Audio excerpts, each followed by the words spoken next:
Para iniciar, eu quero dizer, né, que eu moro aqui nesse lugar, estou com 40 anos que eu moro aqui, nessa colocação. Você é criança mesmo, cara? Estou criança. De Chapuri? É, de Chapuri. Hoje eu estou com 62 anos. E minha vida toda foi daqui para Chapuri, né? Nunca morei mais longe, não.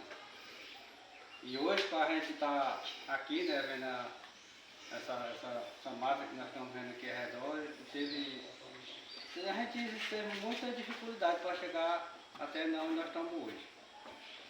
Porque teve uma época aí que teve muitos... O pessoal perseguiram muito, né? O pessoal chegaram de fora para tomar as colocações. E aí a gente foi tendo uma resistência aí, houve bastante empate, eu participei de empate, junto com o Chico Mendes, Raimundão e outras pessoas, né, que na época eram liderança. E aí eu quero dizer que para mim, que eu conheço essa luta desde o início, né, eu quero dizer que, pela uma parte, hoje está bom, né? Aqui a gente vive tranquilo, não é mais perseguido. Mas por outra parte, para mim eu considero assim que não é mais muito legal, porque tem umas coisas aí que não bate muito bem, mais que nem era, mas que a gente tem que prestar atenção, porque tem umas coisas aí que melhorou e outras piorou, né? Mas mesmo assim a gente está vivendo aqui. Hoje eu tenho 4 filhos, né? O mais velho tem 36 anos. Nós construímos aqui mesmo nessa colocação. Aí estudaram.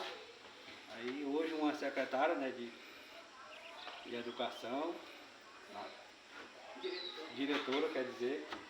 E os outros estudaram, mas aí quando chegou uma data aí pararam, né?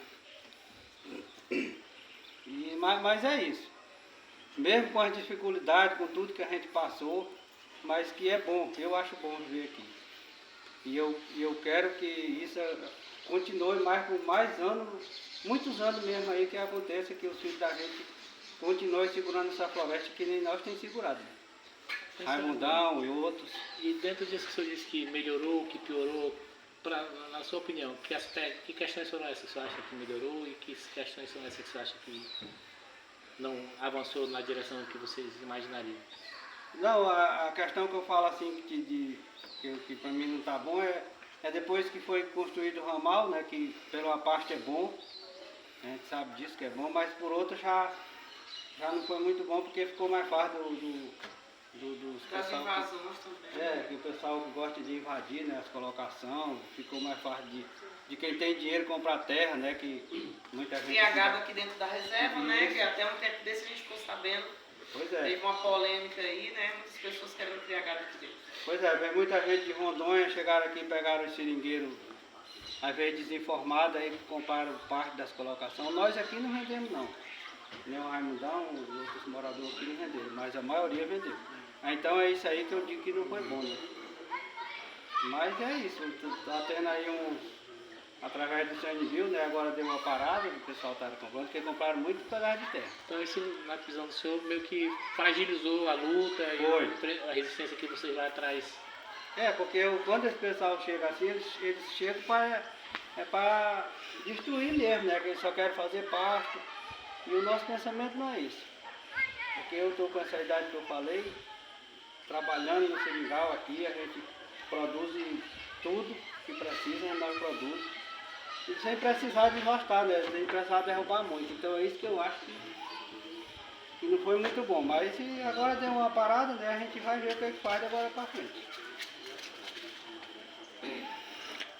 Raimundo, é assim, toda uma geração aí da década de 70, da década de 80, com os movimentos sindicais, com os movimentos ambientalistas, e como o senhor vê agora que esse pessoal já são um pessoal que estão já idosos e tudo mais. E a juventude agora, essa nova geração, como é que o senhor vê essa geração para prosseguir o trabalho que vocês fizeram, as lutas que vocês fizeram? O senhor acha que terá prosseguimento? Esses jovens estão se preparando, estão se responsabilizando para continuar a luta que vocês travaram? Pois é isso aí que a gente pensa, de a gente arrumar alguma coisa que para segurar os jovens aqui dentro da reserva. que nem eu estava te falando agora, né, que estão organizando para fazer uma escola técnica, né, aqui na comunidade de Rio Branco.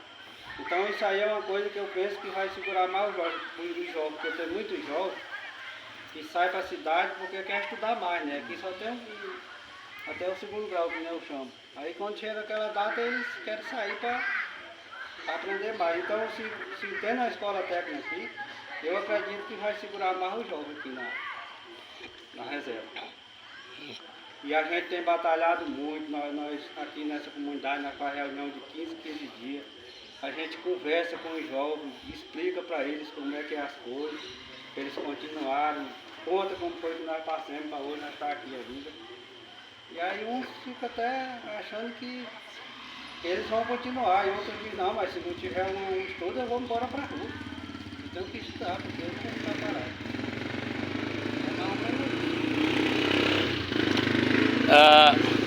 O grande legado aqui mesmo dessa área é do Chico Mendes, né? A figura histórica incontestável.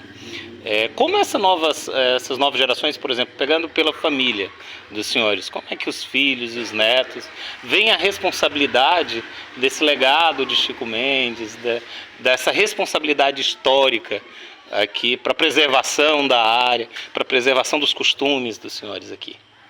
Pois é, aqui nós em Marramaria, nós temos 4 filhos, né? 2 homens e 2 mulheres. Aí desses 4 tem 2 que eles concordam, né? Que continuem cuidando da reserva, cuidando da floresta e tudo, para a gente continuar com a floresta em pé.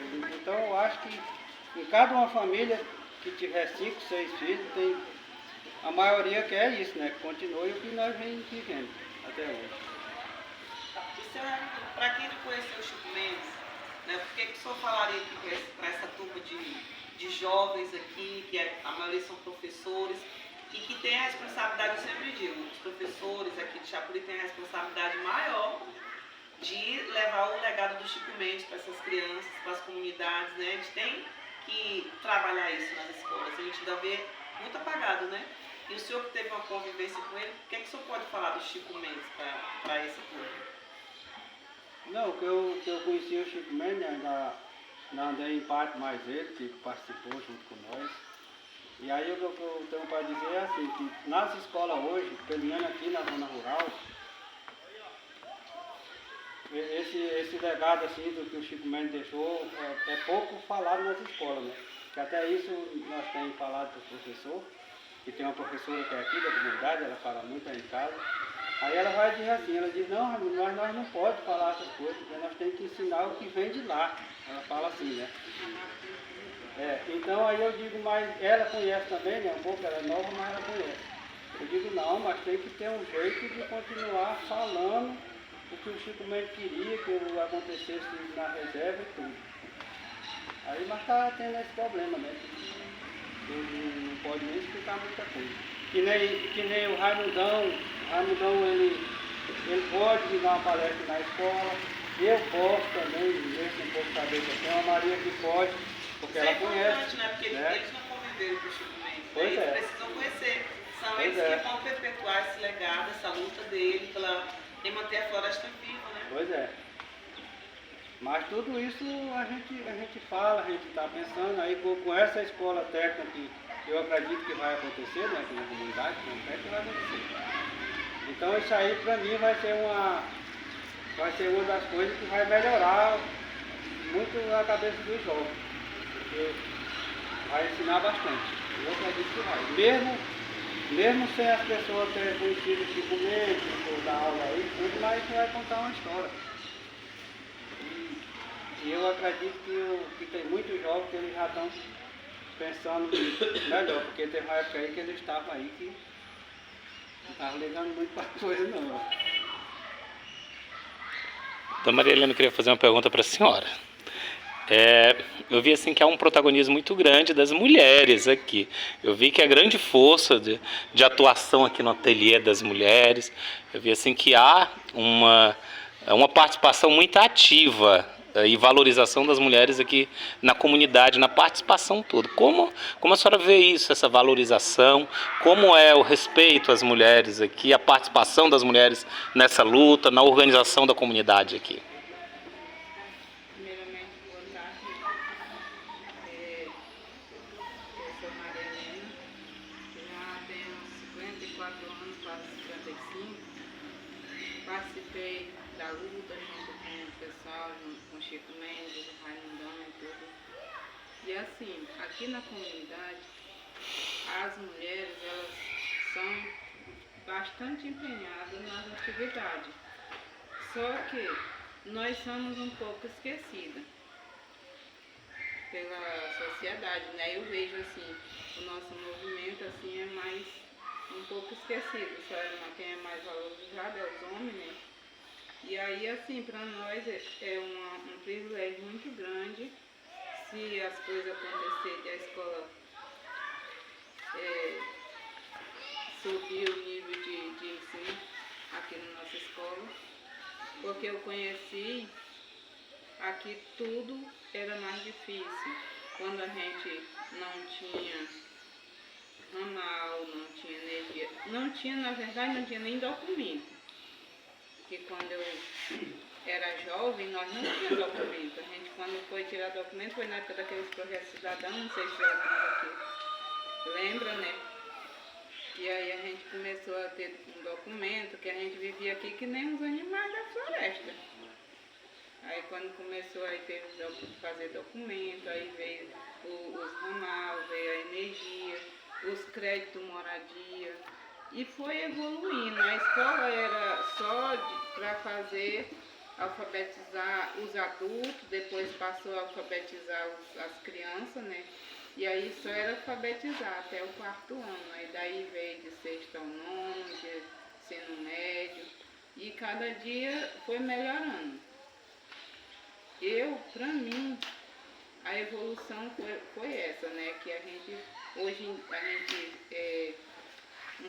se representa como um cidadão, todo mundo reconhece a gente, já todo mundo já olha melhor pra gente, porque antes não era assim, a gente não era nem reconhecido. Aí evoluiu bastante, só que às vezes a gente ainda tem coisa que a gente vê que deixa a desejar. E é mais ou menos isso. Eu tinha tido a curiosidade ainda de ver uma imagem do Wilson Pinheiro, hoje eu estou vendo, né? E daqui não dá bem para enxergar, mas ali é Valdiza. Valdiza Alencar. Vocês conviveram com eles? Com a Valdiza não, mas com o Wilson Pinheiro a gente ainda participou de algumas reuniões na época do impacto, porque quando era na época do Chico Mendes, eles sempre se reuniam no sindicato, né? Tanto aqui em Chapuri como em Brasileia, às vezes eles vinham para cá, para Chapuri, e a gente ainda foi a algumas reuniões junto com eles. Mas a Valdiza eu não tenho lembrança dela não. Sei da luta assim através porque nem tá ali a história. Né? Eu li alguma coisa da Valdiza através do livro do professor Carlos Alberto. Não sei se vocês...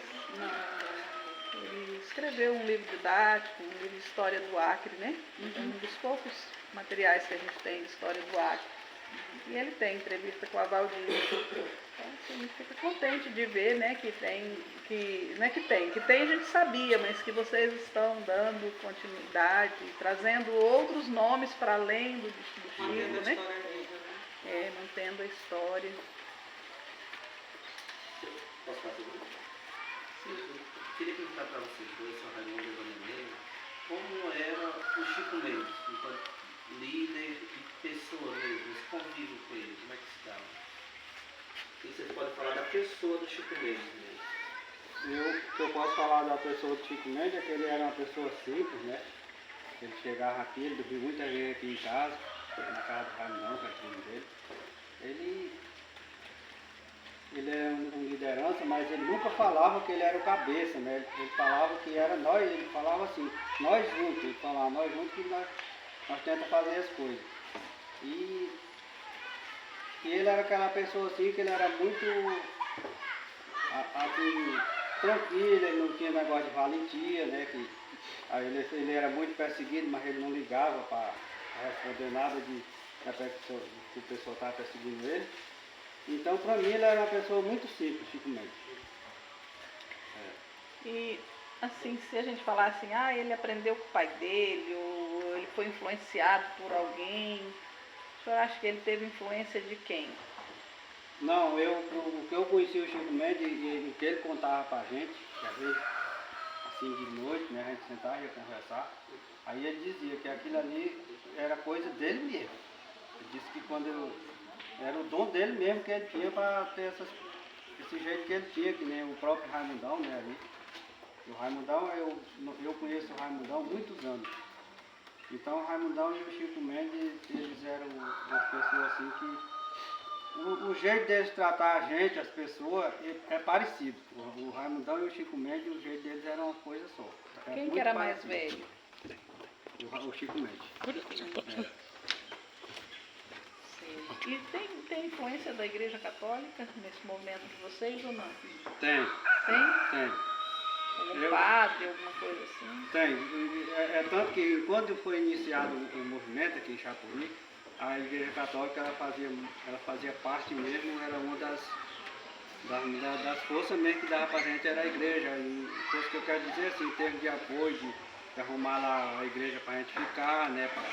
Quando tinha alguma coisa, a gente ir pra lá e tudo, fazer comida pra gente lá na igreja, tudo isso. Ela era muito forte.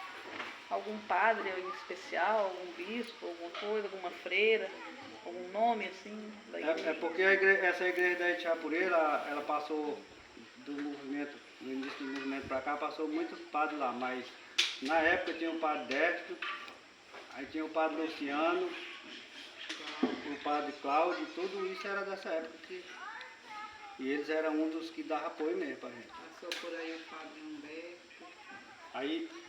Aí tinha batizado nas comunidades, que eles vinham, aí eles, quando terminava a missa, os batizados, eles juntavam com a gente, iam conversar, explicar mais ou menos como é que era pra gente fazer as coisas. A gente tinha que fazer tudo tranquilo, sem agredir ninguém, tudo era um negócio assim mais ou menos. E eles davam muito apoio pro Chico Mendes também. Uma vez que a gente foi pro empate aqui na fazenda, eu tinha 14 anos na época. Aí a gente foi e enfrentamos 22 policiais, tudo com metralhadora, e nós só com as unhas. E os dentes, se quisesse atacar o dente. E a gente foi. Isso tudo incentivado por ele, Chico Mendes, né, e as outras lideranças, que nesse dia tinha gente de Rio Branco, tinha de São Paulo, que tinha pessoal da universidade, né, o professor Mauro, eu lembro muito bem o nome dele. E aí a gente foi só assim, na força de vontade, porque a gente precisava. Todo mundo estava ali porque precisava, porque os fazendeiros queriam tomar nossas terras. E se a gente não tem se reunido e feito isso, hoje em dia aqui não tinha mais nada. Porque nessa época a Maria está falando, nós chegamos a juntar aqui nessa colocação aqui no Rio Branco, 60 pessoas para ir para o empate aqui numa fazenda que na época o nome era Bordon, agora é Soberano, né? Então nós se juntamos aqui entre mulher e homens, 60 pessoas. Aí daqui para lá a gente andando, que na época tudo era andando mesmo, dá 1 hora daqui lá, a beira da fazenda. Aí a gente se juntava, aí o Chico Mendes dizia tudo como é que era para fazer, você chega lá, ninguém vai brigar, ninguém vai bater em ninguém. Nós vamos pedir para pararem, né, de estar derrubando a floresta, pedir para os peões ir embora e tudo, mas ninguém não vai agredir ninguém quando chega lá, de valentia, que era que ele falava, né, de jeito nenhum. E quando a gente chegava lá, que o pessoal perguntava quem era a cabeça, nós dizíamos que era todos nós. E isso ele dizia para nós, né? E a gente chega lá, vocês não vão dizer que eu sou o cabeça, tem que dizer que é todos nós. Poderia matar ele mais rápido, né? E aí dessa vez que a polícia estava lá, a Maria falou, nós chegamos lá, eles estavam com tudo, botaram tudo, foi metralhadora assim em cima de nós, empurravam com a boca das armas a gente, só não fazia de disparar a arma, né? Aí teve seringueiro que foi preso, eu não fui não, mas teve uns que ainda foram presos. Aí na época nós fomos por. Que era no lugar do que o irmão me agora. IBDF. Isso. Nós ficamos lá, nós se acampemos lá e por lá ainda deram uns tiros, o pessoal da fazenda por lá deram uns tiros, balearam bem 3 seringueiros aí.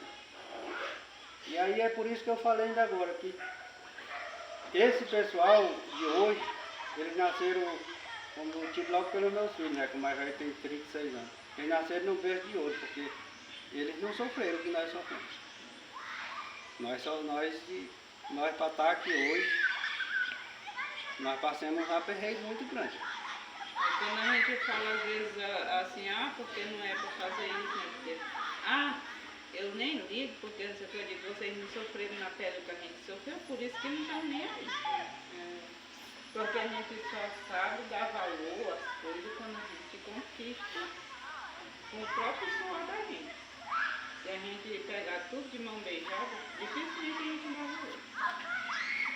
E hoje eu digo mesmo para vocês, se o Raimundão tivesse podendo estar aqui numa conversa dessa, ele ia explicar muito melhor do que nós, porque o Raimundão, eu não sei como é que ele grava as coisas, ele se lembra de tudo direitinho, ele conta uma história mesmo que tudo que passou do movimento do início até hoje ele fala.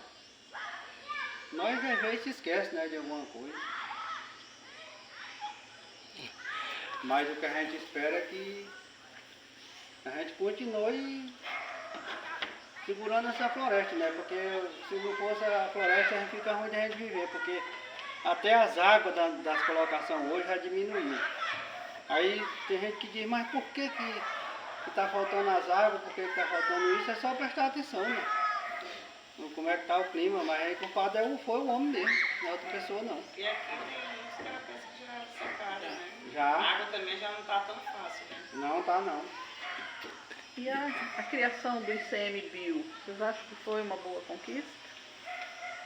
É porque o CMBio depende das políticas também, né? Que hoje a política também ela envolve muito.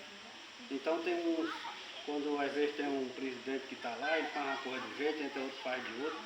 Aí às vezes o CMBio fica meio, que nem diz o ditado, fica meio devagar, mas e mesmo assim, se não fosse o CMBio, eu acho que estava muito pior do que o que está. E a questão do ICMBio eu vejo muito por esse lado, porque tem muitas pessoas que dizem, porque o ICMBio fez isso, o ICMBio fez aquilo. Não foi o ICMBio que mandou prender ninguém. Foi eu mesmo que eu destruí. Ele veio lá, porque o ICMBio ele age assim. Se ele sabe que eu estou tocando num canto que não está certo, ele vai lá e diz, não pode fazer isso. Eu tenho e faço. Ele vai de novo, notifica, não é para derrubar, ou então não é para queimar. E eu tenho e faço. Depois, em outra área, depois eu vou fazer de novo. Ele finda aqui, traz a multa, expulsa, faz o que é para fazer. Eu entendo assim. Se eu tiver errada, ele pode me mandar embora. Porque quem procurou foi eu. É isso que eu entendo. Sobre isso aí. E assim, Eu percebi que a senhora é uma mulher muito forte, assim, né? Passou por tudo isso. Dentro da luta dos seringueiros, né? Dentro do seu esposo. Como é que era essa figura da mulher dentro do movimento? E quais são as mulheres, assim, que a senhora vê com maior liderança dentro do movimento? Quais são as mulheres? Isso, que tinha mais liderança dentro do movimento. Rapaz, para mim, quem representa mais liderança para mim era a professora Zilar e a Leite. E depois essa Fernanda aí também ajudou muito nós, em termos de movimento de mulheres. Né? E porque antes nós não tínhamos nome, a mulher não tinha nome. Nós começamos a saber mais alguma coisa, ter mais um direito, tipo, não falar na maternidade, de ser vista como mulher. Depois da Marina Silva lá no Senado. Não estou defendendo nem puxando saco. Mas foi isso. Pra mim, Na verdade, eu vou dizer. Se alguém não gostar, mas desculpe. É aquele ditado, falei, não vou mentir. Falei, não mentir. E Sim. a Marina Silva foi quem deu o nome pra gente. E muitas políticas públicas que aparecem para as mulheres foi através desse movimento dela lá e de outras mulheres que buscam, né? Para ajudar a gente. E assim, pela resistência da senhora, pela experiência, sei que essa experiência tornou a senhora poetisa. Sei que a senhora escreve algumas coisas. A senhora poderia compartilhar com a gente os poemas da senhora, um, dois, o que a senhora fica à vontade para nos ensinar a fazer poemas sobre luta sindical e sobre a floresta. Sim. Mas antes disso eu quero dizer para vocês que eu tenho um orgulho muito grande pelos meus filhos, né, que nasceu e criou-se aqui, se educar nessa escolinha. E A minha mãe foi professora deles tudo. hoje eu, graças a Deus, eu tenho uma que é diretora que é um orgulho grande para mim. A outra também, ela não está trabalhando agora, mas que quando ela pede um trabalho, ela também é responsável. O outro que era motorista também está sem trabalho, mas graças a Deus todos são responsáveis pelo que vão fazer. E eu sou muito grata por isso. Apesar da gente não ter tido uma boa educação em termos de escola, mas a educação de casa que a minha mãe ensinou foi muito boa. Então, eu vou aqui começar com as minhas poemas. Esse aqui ele não está completo, porque eu não achei as páginas todas. Mas ele começava assim e eu vou continuar até onde eu achei. Um poema, A Vida de Chico Mendes, em 1989, que ele morreu em 88, né? Eu vou contar uma história do jeito que foi passado, do Chico Mendes que foi morto em uma emboscada. Foi na sua moradia, na descida da escada. Chico Mendes era um homem que tinha bom coração, acolhia todo mundo, não sabia dizer não. Tratava os seus amigos como se fosse um irmão. Saía muito de casa, não era para passear. Era em busca de ajuda e para poder planejar. Como iria fazer para poder nos ajudar? Fazia alguns dias que ele estava a viajar. Chegando em casa, abraçou a esposa e os amar. Disse-lhe, traga-me a toalha, que eu preciso me banhar. Abraçou os dois filhinhos, depois disse, vão brincar. Depois que eu chegar do banho, nós vamos todos jantar. Não sabia que era o dia dos bandidos me matar.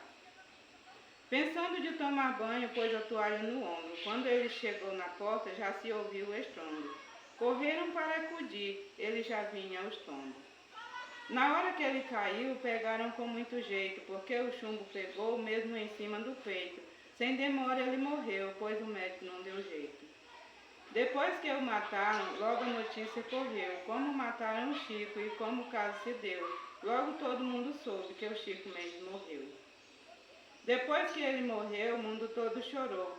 Para todo lado que olhava, só se ouvia o clamor. Porém, todo mundo tinha pelo Chico muito amor. Chico Mendes era um homem que tinha muito valor. Procurou nossos direitos até no exterior. Morreu para nos defender como um herói lutador. Depois que o Chico morreu, criaram muitas revistas. Logo em seguida, criaram a Reserva Extrativista, dizendo aos seringueiros da floresta não desista. Agora eu quero falar das reservas extrativistas. Se não fosse o Chico Mendes, por aqui seria uma pista para pousar os aviões dos grandes capitalistas. Deixamos o Chico Mendes para falar de um cidadão que lutou junto com ele para defender os irmãos. É um grande companheiro chamado de Raimundão. Sei que o Raimundão também, muita hora já sofreu, passou grandes vexames, por pouco que não morreu. Sei que Deus é poderoso e a ele protegeu. Saía para o seringal pensando vou descansar. Chegava em casa a esposa, ficava a lhe contar a notícia que os bandidos estavam a lhe procurar. Ele ficava pensando, meu Deus, o que vou fazer? Não vou desistir da luta, eu não pretendo correr. Do lado dos companheiros, só saio quando morrer. Eu sempre vou estar junto dos meus grandes companheiros. De vez em quando visito a casa dos seringueiros para buscar nossos direitos, vou até no estrangeiro. Quando ele soube a notícia como o bandido matou o seu primo Chico Mendes, muito triste ele ficou e saiu para a cidade para saber como ficou. Chegando lá na cidade, disse no meio da rua: meus amigos vão lá, que a luta também é sua, porque o Chico morreu, mas a luta continua. E o resto eu não sei.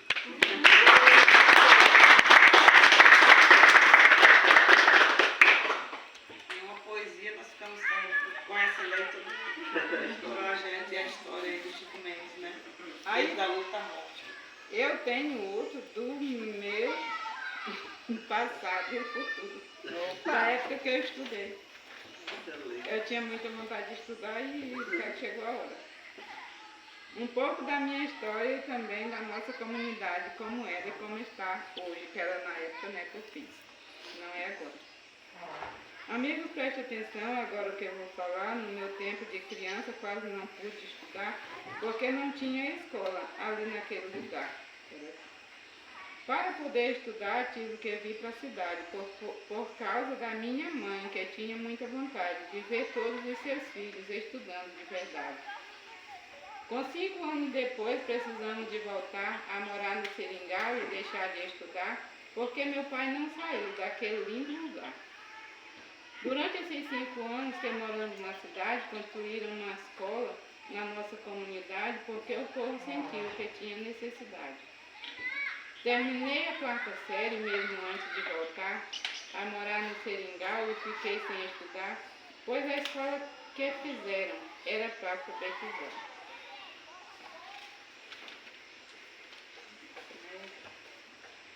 Pensaram numa escola só para alfabetizar, mas em seguida pensaram, nós não podemos parar, vamos procurar ajuda para nós continuar.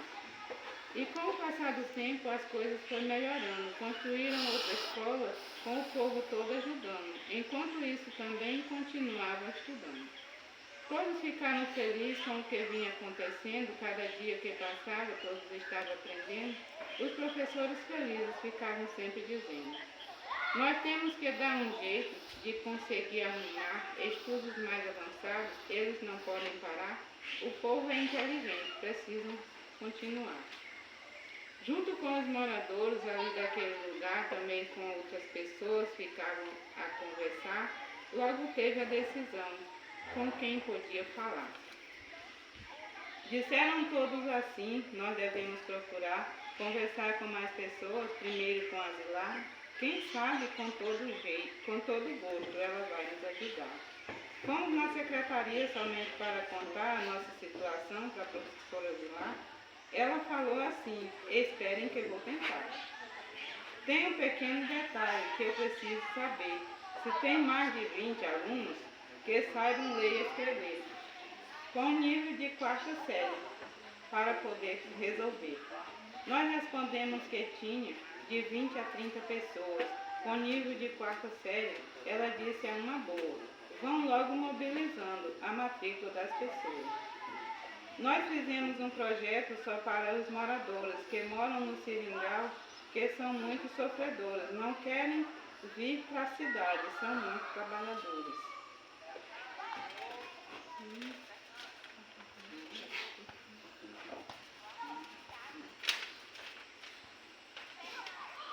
Agora nós já sabemos o direito que vocês têm, embora não saiba ler, mas trabalham muito bem em outras atividades que na cidade não tem. Fizemos este projeto e o mesmo foi enviado para o secretário-geral de Educação do Estado. Agora estamos esperando ver se vai ser aprovado. Se o mesmo for aprovado, eu mandarei avisar. Enquanto isso, vocês cuidem de se preparar, pois quando for liberado, precisamos começar. Com poucos dias depois, mandaram nos avisar que reunisse os alunos que quisessem estudar de 5ª a 8ª série, para melhor explicar. No dia que foi marcada a nossa reunião, reuniu muitos alunos na Escola União. A Zilar não pôde vir, mandou a coordenação. Nós conversamos bastante, conseguimos combinar quem seriam os alunos que podiam estudar e também o professor que iria iniciar. Eu fiquei muito feliz e fui me matricular. Depois falei para os amigos que eu não ia acompanhar.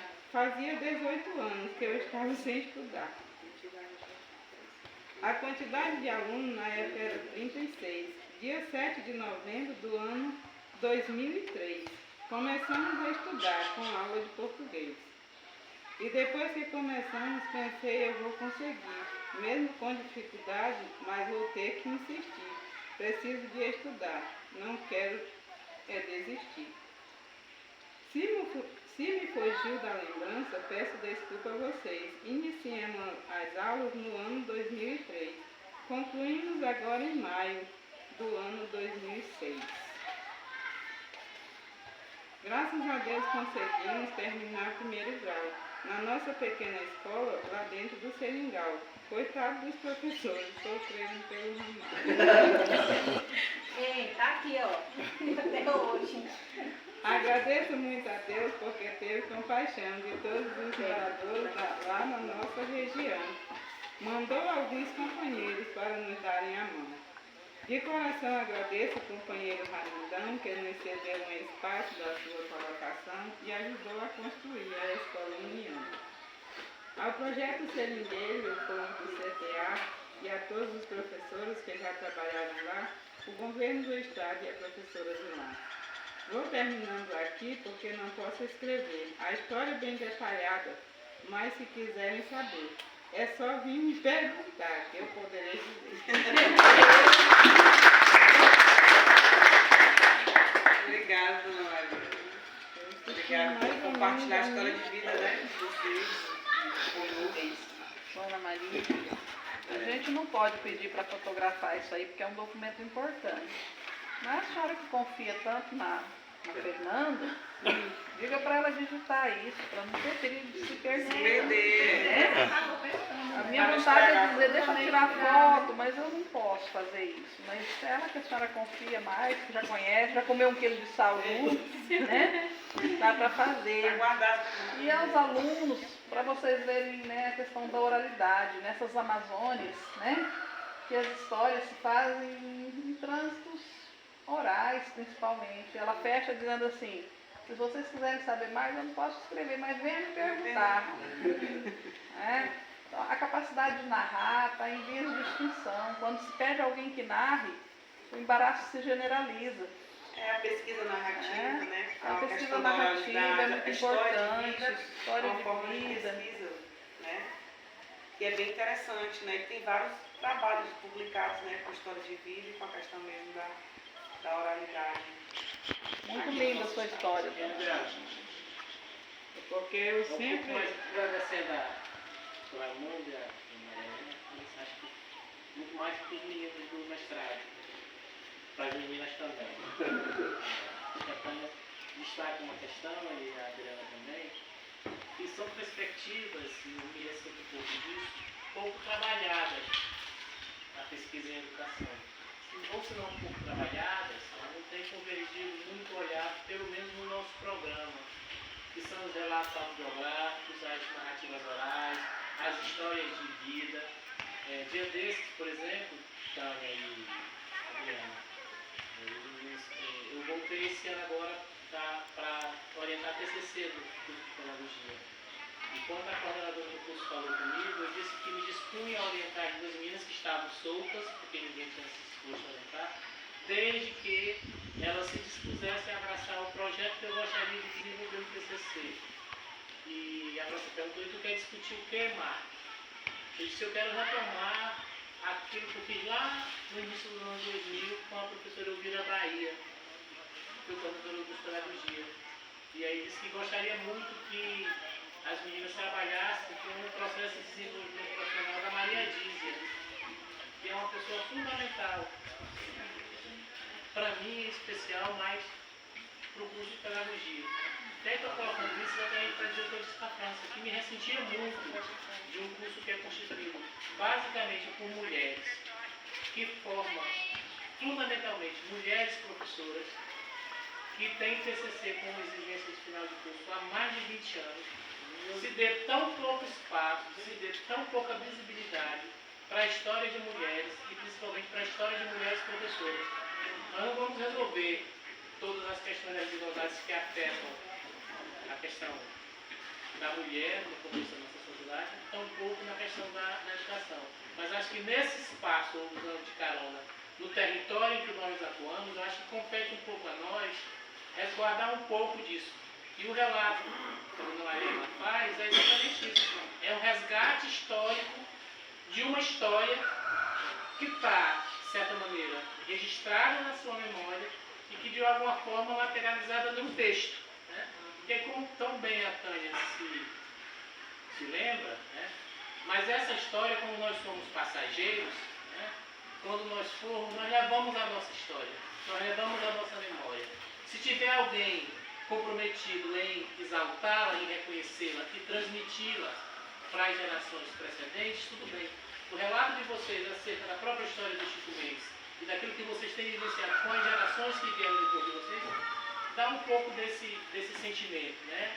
Daquilo que é cultuado, daquilo que é cultivado e daquilo que é silenciado e que é calado. Né? Então, eu acho que trabalhar nessa perspectiva, né, dos relatos orais, das memórias, das narrativas, é recuperar, é registrar traços significativos de uma história que muitas vezes se esvai na memória das pessoas que são as protagonistas, né, dessa história. Então, acho que essa é uma questão que a gente deveria reconhecer mais, né, na pesquisa em educação e no nosso mestrado em especial. É claro que tem liberdade, autonomia teórica na pesquisa para escolher a perspectiva que melhor se encaixa nos nossos interesses mas acho que essa é uma dimensão do nosso pensar e do nosso fazer que de alguma maneira pode ser recuperada e que saia de alguma dessas 25 dissertações, né, que brevemente serão Nós estamos formando pesquisadores que podem dar continuidade. alguém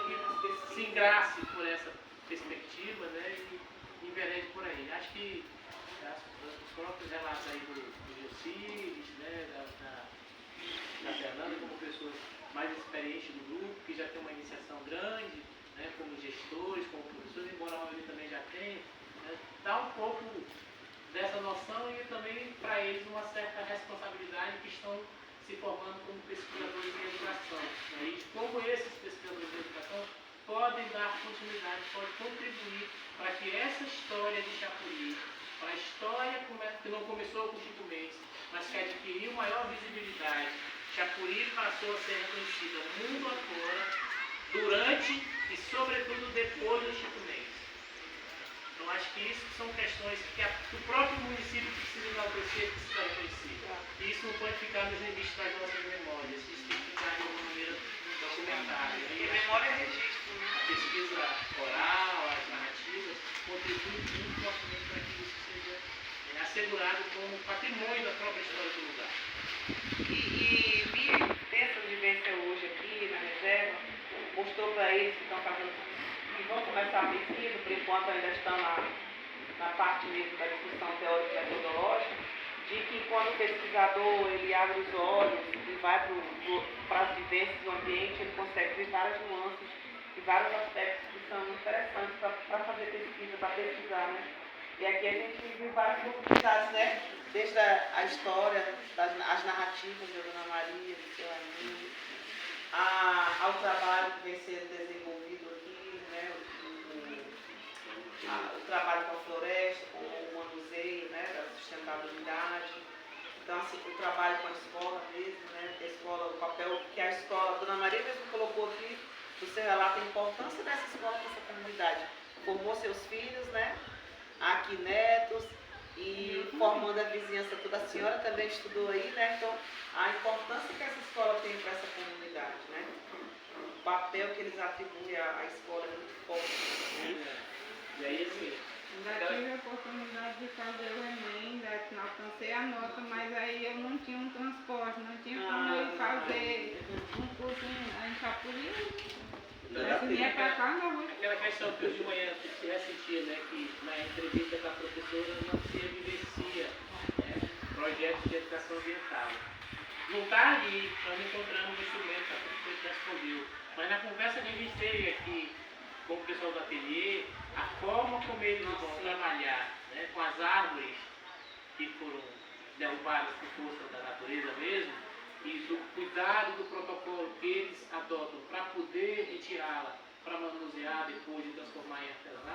isso é um projeto de educação ambiental. Sim, com certeza. E é por isso que vocês fizeram os registros escritos, filmaram, tiraram fotos, que a gente vai precisar de todo esse acervo, né? A gente vai ter que reunir todo esse material, eu vou abrir as pastas no Drive, tudo de material que vocês tiverem, tanto registro fotográfico, registro escrito, e os vídeos vocês precisam colocar lá para a gente poder depois se debruçar sobre esse material, né? Vocês e a gente também, ter outras fontes de pesquisa. E tem a mesma coisa, né? Eu acho que essa experiência inicial